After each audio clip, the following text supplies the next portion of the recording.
राधे कृष्णा। जय भोलो वृंदावन धाम की जय। जय बोलो श्री कृष्ण कन्हैया लाल की जय। जय भोलो राधा रानी की जय। जय बोलो यमुना मैया की जय। जय बोलो गोवर्धन गिरिराज की जय। அழகான பிருந்தாவன யாத்திரை. இந்த பிருந்தாவன யாத்திரையில நிறைய பிரேம விஷயங்கள் வரும். ராதாராணி, கோபிகைகள், இது இல்லாமல் பக்தர்களுடைய அழகான அனுபவங்கள் எல்லாம் கலந்து கலந்து வரும். சில விஷயங்கள் உங்களுக்கு பிடிபடாது. முக்கியமா இந்த ராதாராணி, கோபிகைகள், இந்த பிரேம விஷயங்கள் அது என்னன்னு புரியாது. கிருஷ்ணா இதை புரியவை அப்படின்னு சொல்லிட்டு பிரார்த்தனை பண்ணிட்டு நீங்க கதை கேட்டுக்கோங்க. ராதாராணியுடைய கிருபையினால அது என்ன அப்படின்னு புரியட்டும் உங்களுக்கு.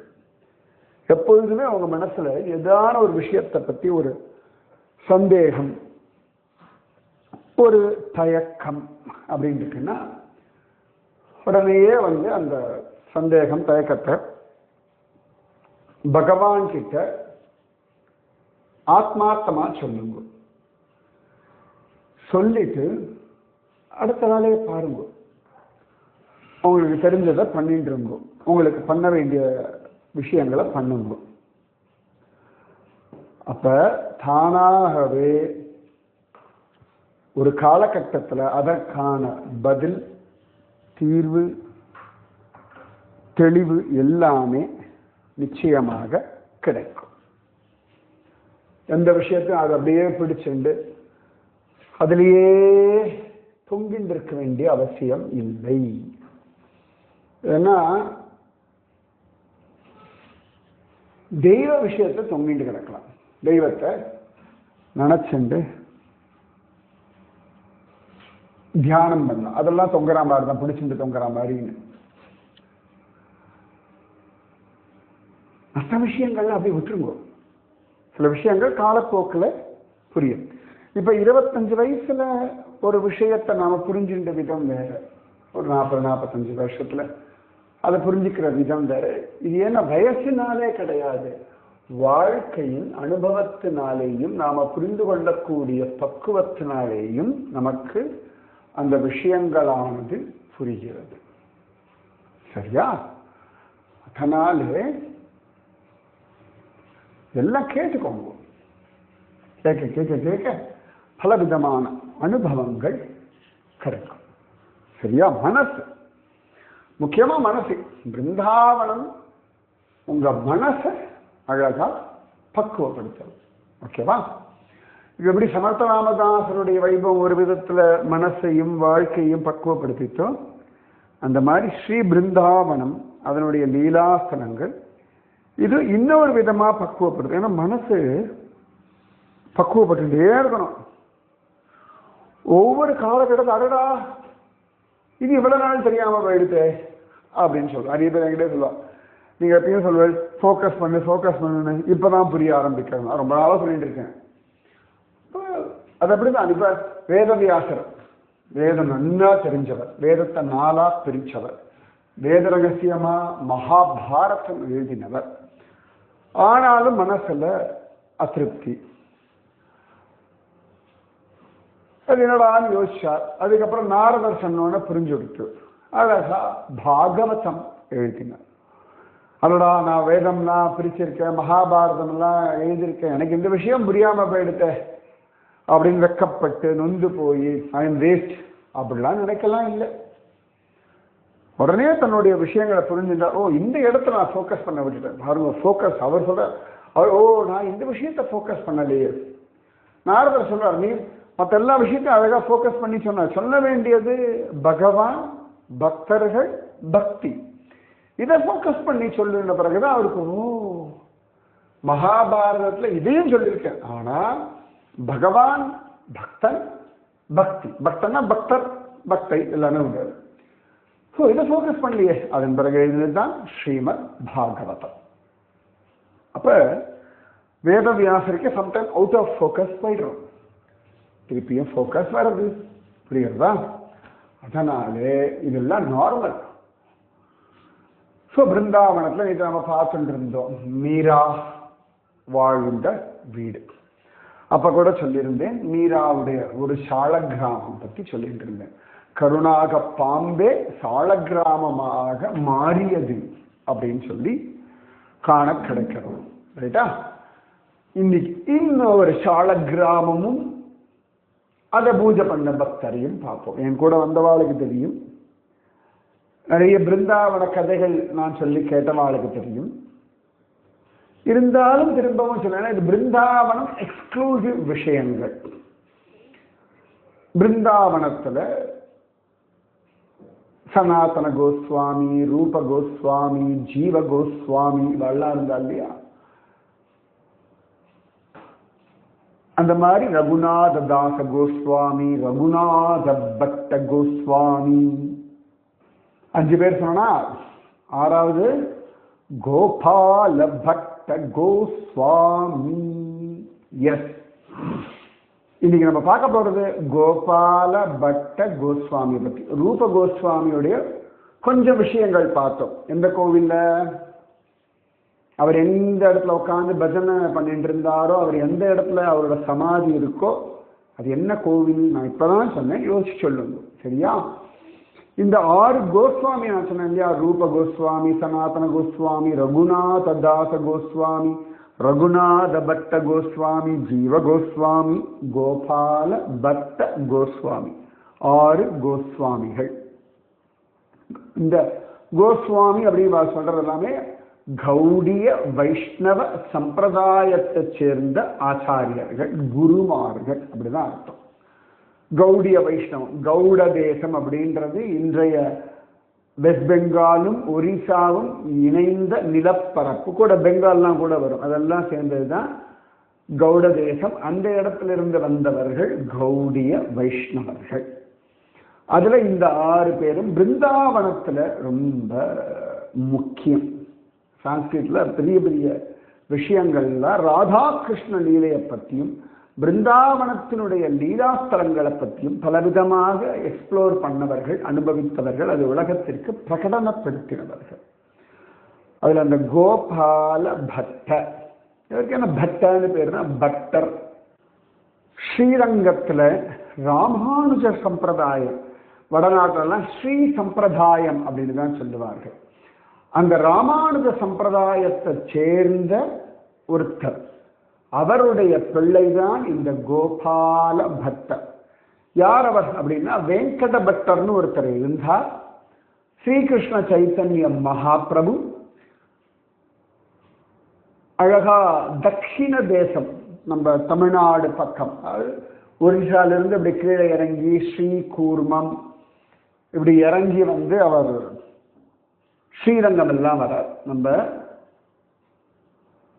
சைத்தன்ய மகாபிரபு அப்ப ஒரு சாதுர்மாசியம், தட்சிணாயன புண்ணிய காலத்துல வரக்கூடிய ஆடி ஆவணி புரட்டாசி ஐப்பசி, நம்ம குரு பூர்ணிமாலேருந்து ஆரம்பிக்கிறது இந்த 4 மாச சாதுர்மாசிய விரதம், மழைக்காலம்னு பேர்.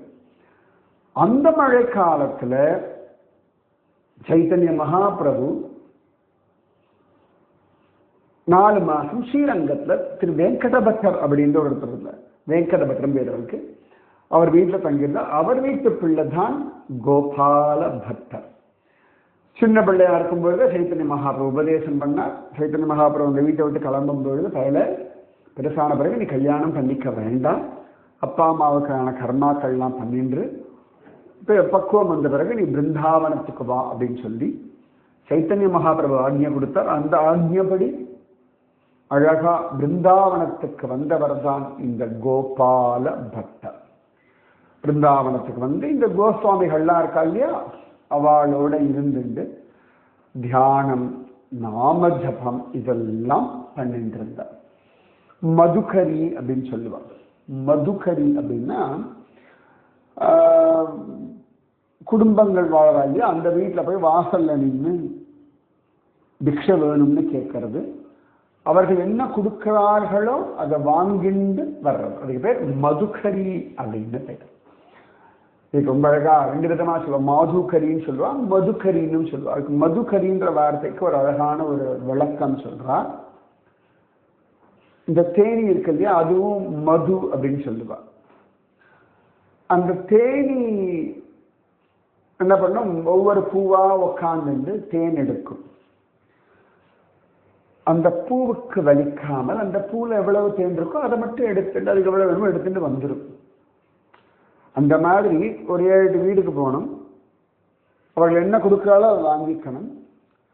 அதை வச்சுட்டு உடம்ப பார்த்துக்கணும். அவ்வளவு உடம்ப ஜாலியா இந்த டேஸ்ட், மார்னிங் இது வேணும், மத்தியானம் இப்படி வேணும் அப்படி எதிர்பார்க்காமல் கிடைக்கிறத கொண்டு வாழ்க்கை நடத்துது மதுகரின்னு பேர்.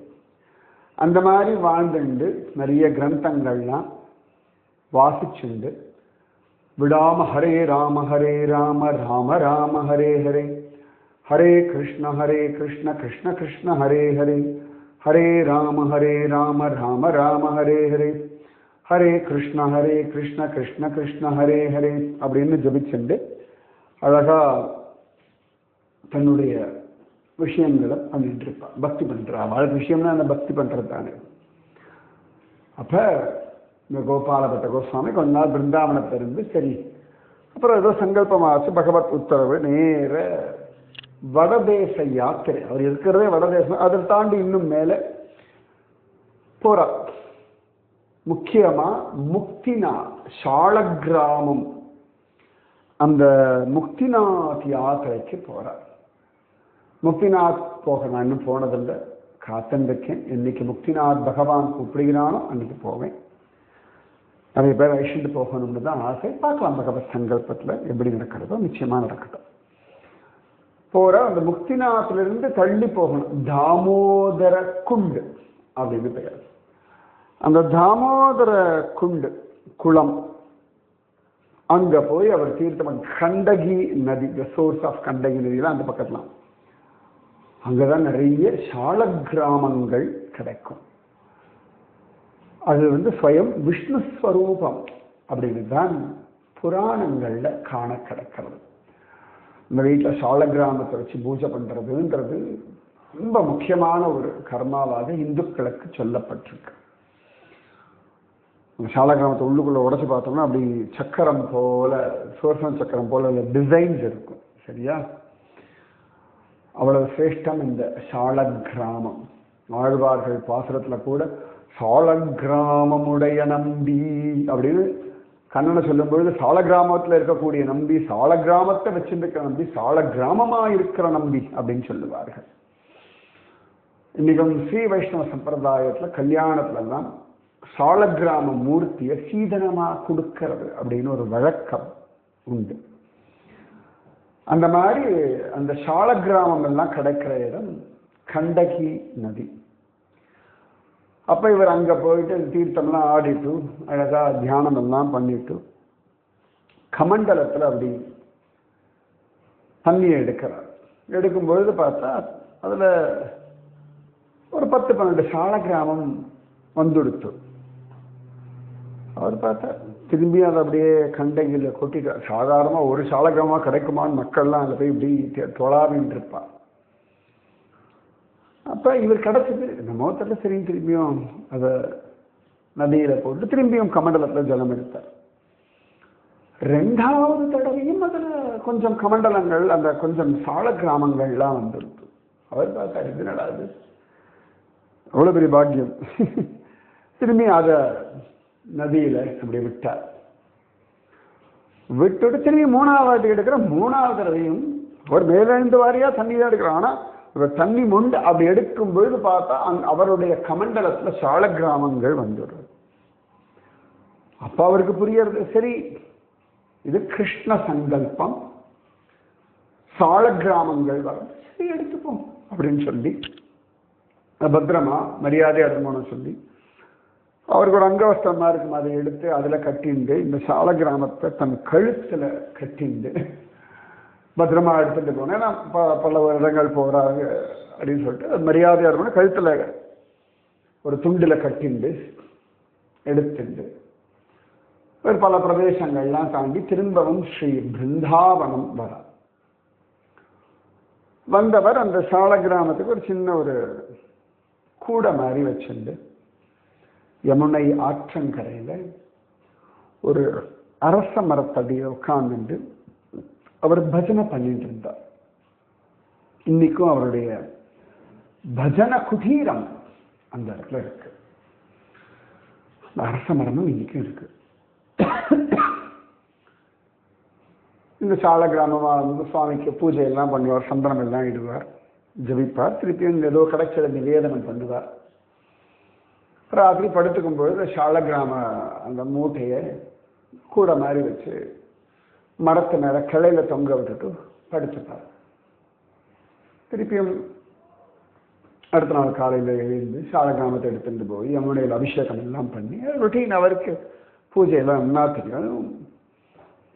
ஸ்ரீரங்கத்தை ஆள் ஸ்ரீ சம்பிரதாயத்தில் பகவத் பூஜையை பற்றி நல்லா தெரிஞ்சவர், சின்ன வயசுலேருந்து பார்த்தவர், அப்பா சித்தப்பா அப்படி பல பேர் பண்ணுறதெல்லாம் பார்த்தவர். அதனால சுவாவமாகவே அந்த ஆசை வந்து சுவாமிக்கு பூஜை பண்ணுறது மெக்கானிக்கலாக பண்ண மாட்டார், ரொம்ப ஆசையோடு பண்ணுவார். அது ஒரு சந்தோஷம். சில பேருக்கு அந்த பூஜையில் ஒரு ஆனந்தம் நிறுத்தி நிதானமாக ரசித்து பண்ணுவார்கள்.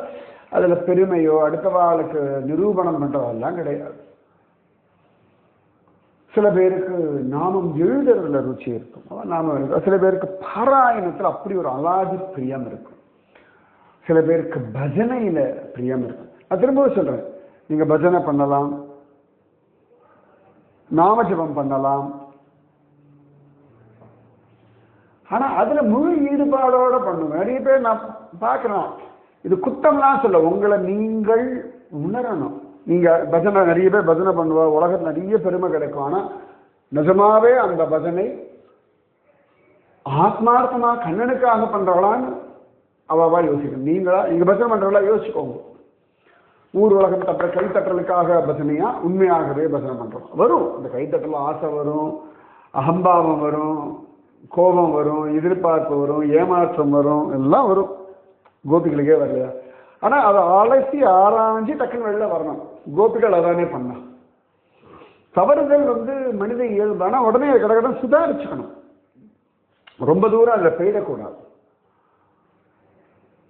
இப்போ எப்படி பரசுராமர்லாம் வந்து தான் உலகத்தையே காப்பாற்றணும் நினைச்சார். ராமனை பார்த்தோன்னா அவருக்கு ராமனிடத்த வீரத்தை பார்த்தோன்னா அடங்கிட்டார், டக்குன்னு திரும்பிட்டார். ஓ இவன் ஸ்வயம் பகவான் அப்படின்னு அவருக்கு புரிஞ்சு. சாதாரண தவறு செய்யும் ராஜா அல்ல இவன் அப்படின்னு புரிஞ்சு விடுது. அதனால இது எல்லாமே நீங்க ஆத்மார்த்தமா சில பேர் நான் பார்த்துருக்கேன், ரொம்ப ஆசையோட பூஜை பண்ணுவான். முக்கியமா மத்வ சம்பிரதாயத்தில் நான் பார்த்துருக்கேன், அவ பாட்டுக்கு பூஜை பண்ணுவான். அது மாதிரி கேரளால சில கோவில்கள்லாம் ஆளே இருக்க மாட்டான், லிட்டரலா ஆள் இருக்க மாட்டான்.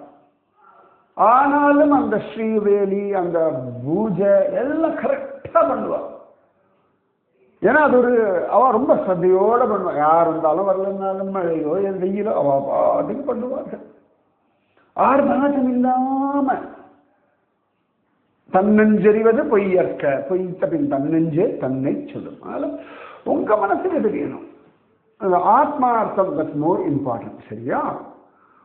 ரொம்ப ஸ்ரத்தையோட அழகா அந்த பூஜையை பண்ணுவார், நாமஜபம் பண்ணுவார், பஜனை பண்ணுவார், பாகவதம் பாராயணம் பண்ணுவார், குரு தியானம் பண்ணுவார். எங்கேஜ். அதாவது பக்தியிலே என்ன பண்ணணும், ஒரே மொனோட்டனஸா சில பேர் ஃபீல் பண்ணுவாங்க. எப்படி குருஜி நாமஜபம் பண்றது அப்படின்னு கேட்பார்.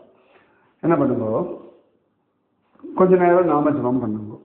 ஓகே, கவுண்டிங்லாம் வேண்டாம், டைமும் பார்க்க வேண்டாம். ஒருவேளை நான் என்ன சொல்றேன், அப்படி நாமஜபம் பண்றேன், கொஞ்சம் ஒரு இடத்துல ஒரு போர் அடிக்கிற மாதிரி இருக்கா, விட்டுடுங்க. நீங்க நிறைய கோவில் போயிருப்பீங்க இல்லையா, சும்மா அந்த கோவிலை பத்தி அப்படி யோசனை பண்ணுங்க. அதுல கொஞ்ச நேரம் மனசுல ஏற்படும். அதுக்கப்புறம் நிறைய சத்சங்கம் கேட்கிறேன் இல்லையா, அந்த விஷயத்தை ஆலோசனை பண்ணுங்க. சமயத்தில் உங்களுக்கு சில ஸ்லோகங்கள்லாம் பிடிச்சிருக்கும், அதான் ஆலோசனை பண்ணுங்க. நிறைய இருக்கே. இப்போ நம்ம சத்சங்கத்தையே பார்க்கலாமே, கிருஷ்ணா போஸ்டர் போடுவோம், அப்புறம் டெய்லி 1 minute வீடியோ போடுறோம், அப்புறம் இடத்தினுடைய வைபவம் போடுறோம், நிறைய இருக்கு இல்லையா. பெரிய லாங் உபன்யாசம் இருக்கு, ஆனந்த வேதம் இருக்கு, வெரைட்டியா இருக்கு. கொஞ்ச நேரம் பிரபந்தம் வாசிங்கோ, வெரைட்டி ஏதாவது ஸ்லோகம் வாசிங்கோ. இது மாற்றி மாற்றி பண்ணிக்கலாம், தப்பு இல்லை. இப்படி வெரைட்டி, எப்படி சாப்பாடு வெரைட்டியாக சாப்பிட்றோம் இல்லையா அந்த மாதிரி. சரி, பக்தியை ஒரு கம்பல்ஷனாக பண்ணக்கூடாது, ஆசையாக பண்ணணும், ரசிச்சு பண்ணணும். இப்போ காஃபி லிக்விடாக குடிக்கணும், அதை ரசித்து சாப்பிட்றோம், ரைட்? காஃபியோ டீயோ யாருக்கு என்ன பிடிக்கிறதோ அதை ரசித்து தானே சாப்பிட்றேன், ரைட்? என்ஜாய் பண்ணுங்க. பக்தியை போட்டு ஒரு அழுத்தி வச்சுட்டு உங்களை கஷ்டப்படுத்திக்காதீங்க, கைங்கரியமாக பண்ணுங்க, ஆசையோடு பண்ணுங்க. எப்பயாவது இப்போ சில கோவில்கள்லாம் போய் கைங்கரியம் பண்ணுவேன், சம்டைம்ஸ் மூடு இருக்காது, பரவாயில்ல, அன்னைக்கு உட்காந்து பஜனை பண்ணுங்க. ஒரு நாள் உட்காந்து சும்மா பக்தி புஸ்தகம் எதான படிங்க, நியாயமாக பாகவதம் ராமாயணம் அந்த மாதிரி எதான படிங்க இல்லையா. கொஞ்ச நேரம் நாமஜபம் எழுதுங்க, கொஞ்ச நேரம் உங்களுக்கு கிடைச்ச பகவத் அனுபவங்களை அசை போடுங்க, பகவானுக்கு தேங்க்ஸ் சொல்லுங்க. கொஞ்ச நேரம் சுவாமி கிட்ட உங்ககிட்ட உங்களுக்கு என்னெல்லாம் உங்ககிட்ட பிடிக்கையோ அதெல்லாம் மாறணும்னு கேளுங்க. அப்புறம் உங்களுக்கு என்னெல்லாம் தேவையோ அதெல்லாம் கேளுங்க. இது எல்லாமே பக்தியில சேர்த்தி தானே, எல்லாமே பக்தியில சேர்த்தி தான். இவ்வளோ இருக்கு, variety variety variety variety. So Gopalabhatta Goswami யமுனையில் போய் தீர்த்தம் ஆடும்போது யமுனை என்ஜாய் பண்ணுவார். இங்கே நாங்கள் நீச்சல் அடிப்பார், நாமஜபம் பண்ணாரா, இந்த யமுனையில் கிருஷ்ணன் எவ்வளோதான் நீல பண்ணியிருக்கான் அப்படின்னு நினைச்சுப்பார். அப்புறம் சால கிராமத்துக்கு பூஜை பண்ணும்பொழுது சாஸ்திரம் என்ன சொல்லுது அதை அழகாக ரசித்து பகவானா பாதித்து அழகாக பூஜை பண்ணுவார். அதன் பிறகு மதுக்கறி எடுக்க போவார், இந்த பிக்ஷை எடுக்க போவார். அப்படியும் ஸ்ரத்தையோட பகவானே இந்த குடும்பங்கள் நன்னா இருக்கட்டும், ஏன்னா எனக்கு ஒருபடி அரிசி போடுறதுக்கு அவளுக்கு மனசு இருக்கவா நன்னா இருக்கட்டும், அந்த ஆசீர்வாதமே அவளுக்கு எல்லாம் கொடுக்கும். அதுக்கப்புறம் சமையல் பண்ணும்போது பகவானுக்கு பிடிச்ச மாதிரி பிரசாதமாக பண்ணணும்னு ஆசையோட பண்ணுவார். அப்புறம் அவர் எங்கே உட்காந்து பஜனை பண்ணுறாரோ அந்த இடத்தெல்லாம் பெருக்கி சுத்தமாக வச்சிருப்பார், அழகா அது பண்ணுவார். அப்புறம் கிரந்தங்கள் எழுதுவார் பார்த்து, அப்புறம் கிரந்தங்கள் ஆலோசனை பண்ணுவார். கொஞ்ச நேரம் சைத்தன்ய மகாபிரபு தியானம் பண்ணுவார், கொஞ்சம் கலப்பாக இருப்பார், கொஞ்ச நேரம் ரெஸ்ட் எடுத்துப்பார். இது எல்லாமே ரொட்டீன் லைஃப்ல. உங்களை போட்டு கட்டைக்கு பிழிஞ்சு நீங்கள் பக்தி பண்ணக்கூடாது. பக்தியை ரசித்து அனுபவிச்சு உங்கள் டைம் ஃபிக்ஸ் பண்ணி பண்ணணும். புரியுறதோ? மீதி விஷயம் நாளைக்கு. ராதே கிருஷ்ணா. ராதே கிருஷ்ணா கிருஷ்ணா ராதே, ராதே கிருஷ்ணா கிருஷ்ணா ராதே, ராதே கிருஷ்ணா கிருஷ்ணா ராதே, ராதே கிருஷ்ணா கிருஷ்ணா ராதே. जय बोलो राधा रानी की जय, जय बोलो श्री कृष्ण कन्हैया लाल की जय, जय बोलो वृंदावन धाम की जय, जय बोलो यमुना मैया की जय, जय बोलो गोवर्धन गिरिराज की जय, जय बोलो गोपाल भट्ट गोस्वामी की जय. राधे कृष्णा.